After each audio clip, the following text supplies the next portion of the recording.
This is Ask the Mayor on KWBE, our Thursday morning show, welcoming in Beatrice Mayor Stan Wirth. If you have a question about city business today, give us a call at 402-228-5923. Top of the morning to you, Mayor. Morning, sir. How are you? Good. How are you today? I'm good. Good. A lot of things from the Monday night council meeting, a lot of actions taken, and let's kind of roll down some of the things the council did on Monday night. One of those, a backup communication center, going to be able to fund acquisition of a radio console, some radio equipment. And I got to thinking back to I don't remember when it was, a couple, 3 years ago, and you had that devastating lightning strike at the police department, which kind of meant things had to be off-site for a while. Right. This would maybe serve as a relief in that regard. And that's the whole intent, to have some type of duplicate services that if one center is hit or the other, we have the opportunity to continue business as usual. We've been trying to look for some type of a viable communication backup center for several years now, and this just kind of makes sense. And so the City Council on Monday night approved an agreement with First Wireless to provide the necessary equipment for that. And the cost is going to be about $261,000, utilizing CARES Act money to pay for the majority of that. Seemed like the last time you had to go to a backup site, I think you used the EOC in the lower level of the county courthouse at the time. That is correct. So, But, you know, some of that equipment is probably not up to speed to what today's communication systems are. And so the decision was made to go ahead and buy a console and some software equipment to utilize a portion of the fire station for that particular need. And without the CARES money, would this have been possible, or did that kind of open the way to doing this? Or? I think it really opened the way to doing it. I think it moved it to the forefront of the agenda. And so utilizing those funds and, again, making sure that we've got some redundant services in our county is a good thing, especially because not only do we serve Beatrice, but we serve Crete and we serve Richardson County. So there is some responsibility on the part of the city to make sure that we have those backup services available. Well, storm's probably not going to knock down the fire station the way it's built. Gosh, we hope not. It's got a storm-proof room, doesn't it, in it too, or a tornado-proof room? And that's where it's going to be located, is in that tornado shelter area. Okay. Water transmission line bid was approved Monday night with, I believe, Judd Brothers Construction. Timing on that project, is that yet this year or is that later on? Judd Brothers wants to get started yet this fall. And it is a project that is going to take quite some time. I think the projected end date is a year from start, depending upon, again, weather, depending upon an open fall, open winter, and what the spring looks like. But they're going to get started and get moving. That line, pretty lengthy. I don't know how many miles, but does that connect to the underground reservoirs? Or it does. There, okay. It does. So and so it will be quite a. Well, I'm not sure if you mean the reservoirs at 4th and Grant. Yeah. You know, I don't think so. I think it connects to a line that feeds those reservoirs. And so in the event that we're going to have to utilize that line, if the other line fails, we just convert it over and should be able to supply the necessary water needs that the community has. That's part of that state loan, too. It is. The SRF, the State Revolving Loan Fund, 0%, a little over $7 million. This will consume about $2.3 million of that. And then we're looking next year at, as we've mentioned before on this program, to do some underground boring and water line replacement in the downtown area. Okay. Kind of an unusual situation Monday night. Normally you you periodically have amendments to ordinances or adjustments to ordinances based on changes in state law, or maybe trying to clarify things locally that you've done in the past. You had an ordinance regarding an ordinance amendment regarding accessory structures like garages and storage sheds went before the council. Basically would sort of alter who has the final say in these matters when you lose a home by fire or demolition and accessory structures left over. Council ended up defeating that on a 3-4 vote. They did. That surprise you a little bit? Not really. I think the intent certainly is creditable.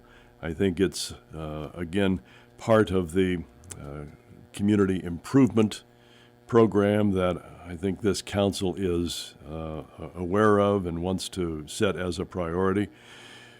If a home is demolished, more than likely, and I'm talking about if the home has been condemned and demolished, the accessory structure probably isn't any good either.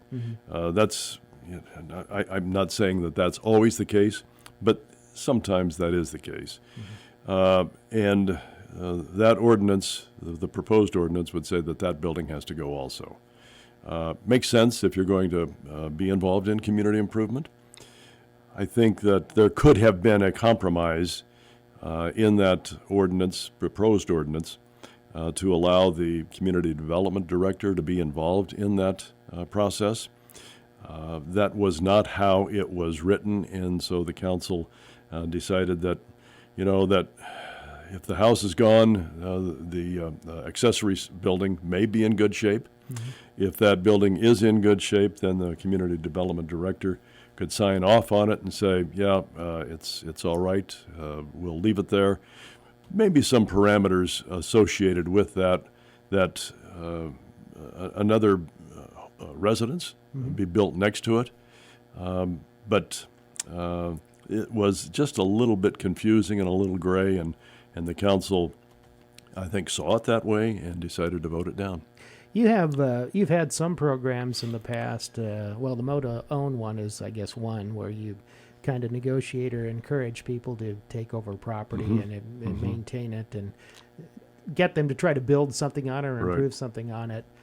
In situations like this where a home is demolished and you mentioned the property is usually not in very good shape and the garage is the same way, how easy has it been to, in those situations, maybe work with an owner and say, hey, we need to do something else with this property, or maybe put another home on it, develop something that fits with the neighborhood? You bet. I think we have the ability to compromise when it's necessary. Even the accessory structures, if there are a certain set of guidelines that would help improve that building, it would be allowed to stay there. But again, there is some abuses to this. Again, I think there are some compromises that could be reached.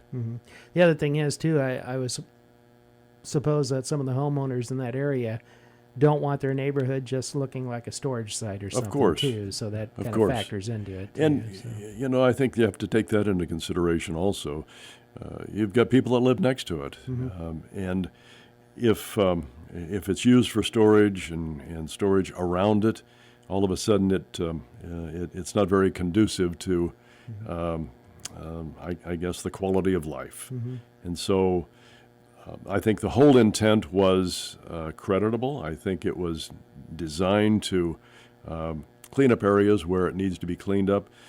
Quite frankly, one of the individuals that made testimony the other night at the city council meeting that was against this ordinance is one of the champions of cleaning up old properties.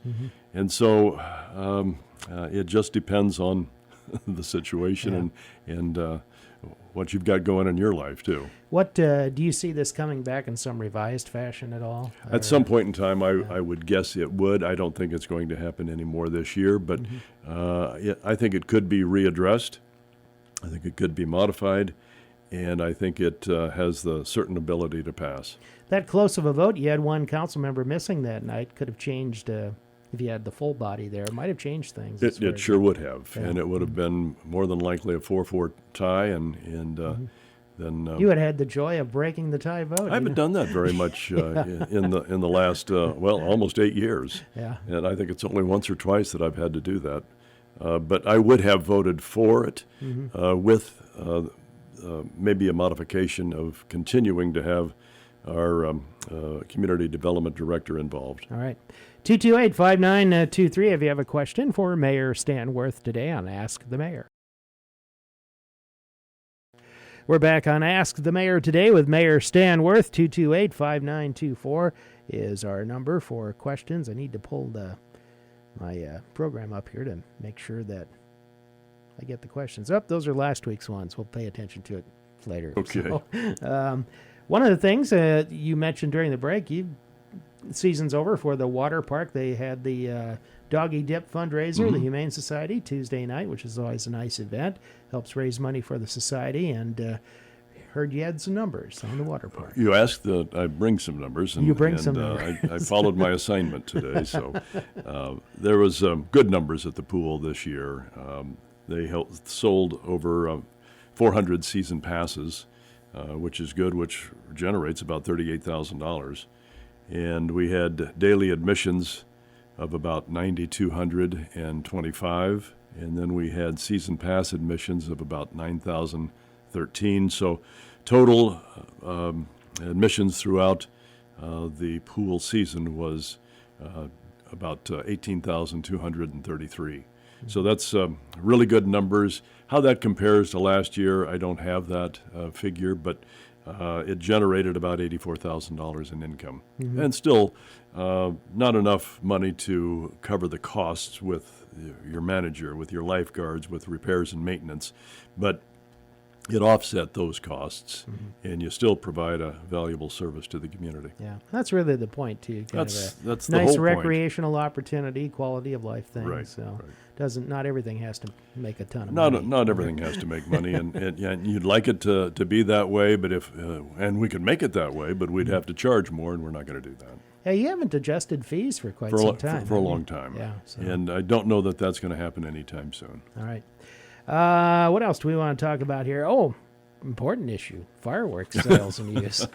They're all important, but They're all this is the important. one that really draws the attention of people. I know we got some reaction from it on our Facebook page regarding asking the question about it, what people would want to see on it, and seems like a lot of people lean toward. They do kind of like the state sales period as far as the longer period, but after hearing the initial discussion on Monday night, what's your thoughts about it? Well, I think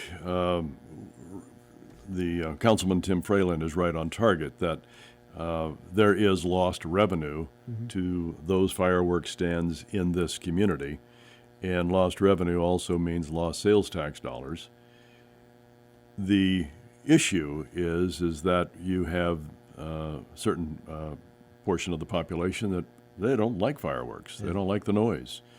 And those that have pets really don't care for it at all. And so there's mixed reaction to it. If you do it longer, obviously you're going to hear the fireworks for a longer period of time. I think the state's allows fireworks sales from June 24th through July 5th. And I think Michael Sothen, Main Street Director, made a good point that if we start at June 24th, you're running into Homestead Days. And is that something that we want also during Homestead Days? So my guess is we're going to have something that is going to be kind of a hybrid of what the state guidelines are versus what our guidelines are in the community. And you'll see some kind of a compromise of an extended period, but maybe not a full 10 days, maybe 7 days, as opposed to today we have 4 days. And I think that would accommodate those that are selling fireworks, and I think that would certainly be a bit of a compromise for those who don't care for fireworks. There are other cities that also have a tighter limit. I mean, I think a lot Lincoln of... and Omaha, I think, really do. I think a lot of the smaller cities, villages adopt the state sales They period, but there are others that are at least as restrictive or close to restrictive as what yours would be now with the July 1st to the 4th. You know, and the whole idea is that you have Boy Scouts, Girl Scouts, the Catholic Church, other charity entities that raise money for their purpose and for their desired project that they're working for. And to limit their sales also limits whatever income that they're able to generate for their particular project. So again, I think you're going to see some type of a hybrid, may not match the state completely, but actually come to some conclusion of maybe a little longer period. Regardless of the option that's picked, how long they get to sell and use them, what about the issue on nighttime cutoff? How do you think the council might deal with that? I would certainly hope that we set times that are consistent throughout the whole period, and we don't say that Thursday and Friday you can shoot them off at this time, and Saturday, Sunday you shoot them off at this time, and quit shooting them off at a certain time. I hope that we keep consistent because it creates a bit of a nightmare for law enforcement. Yeah. Seems like in my neighborhood this year, most everybody was done by about 11 or midnight, but I did hear one or two nights when somebody was still firing them off at 2 in the morning, so never know. Not ready to give up. Yeah, probably bought a lot of them and had to get rid of them. So, and you know, the other thing too about that, how much is sold in fireworks, the city does derive some revenue off it in sales tax. We do, so. and you know that's certainly important, and we certainly don't want to discourage that, but by the same token, we've got to try to be fair to everybody as much as we possibly can. All right. A couple more loans from the Downtown Redevelopment Grant were awarded on Monday night. You got to be getting probably pretty close to committing most of that money. I think that I don't know of any other ones that are coming to the forefront. There may be a couple of them still out there that really haven't refined or defined all of their paperwork, but we did approve a couple of them the other night. One of them was at 112 and 114 North 6th Street. It's known as the Hevalone Building, which is just south of Security First. And that was a $40,000 grant application that was approved. And they're going to utilize those funds for tuck pointing the outside of the building, some stucco repairs and replacement, new corners on the building itself. Going to repair the soffit, and then they're going to cut out some windows on the north side of the building to expose some glass blocks that are apparently there and was part of the historic value of that building. So they're going to cut those out and expose those. The other one was the VIP between Court Street and Ellis Street on 5th Street, and it's a $19,000 grant, and that is going to be primarily used for full roof replacement. And I think they're going to work pretty hard on getting a apartment in the upper floor. I see. Roof replacement's been popular and not for the wanted reason, but this past June you had that big storm, and boy, I tell you what, you see roofing company signs all over the place and crews all over, and been a lot of work going on. Early morning, you hear the tap tap of, of the hammers, and I think year to date we've had over 488 applications or building permits for replacement of roofs, as opposed to the same time period last year of 91, and we're not even close to being finished with that. I think it was mentioned Monday night that one contractor was in earlier this week and applied for 75 permits on his own. Wow. The permits, I don't know, it might be unfair to ask you this, but do you need a permit for replacing it, or what about if you were just making repairs to it? You still have to have a permit. Okay. Sure. Because we want to make sure that it's done correctly and done up to code, and we just you just want to make sure that there are no surprises by the city, and we want to make sure that the property owner doesn't have any surprises either. That's a benefit to the property owner. Of course to have it the is. Job done right. That's correct. for sure. 228-5923. If you have a question, we'll be back to wrap up Ask the Mayor in just a moment. A few items to wrap up. Ask the Mayor today on on KWBE with Beatrice Mayor Stan Wirth. Kind of a nice event later on today, 5:30 p.m. at Hannibal Park. Ribbon cutting on field that you've gotten some help with from the Kiwanis Club. From the Kiwanis Club. It's going to be known as the Kiwanis Field. And there's going to be a ribbon cutting at 5:30 this afternoon. And I think the Chamber of Commerce and their ambassadors are going to be on hand for the ribbon cutting, along with members of the Kiwanis Club and members of the city.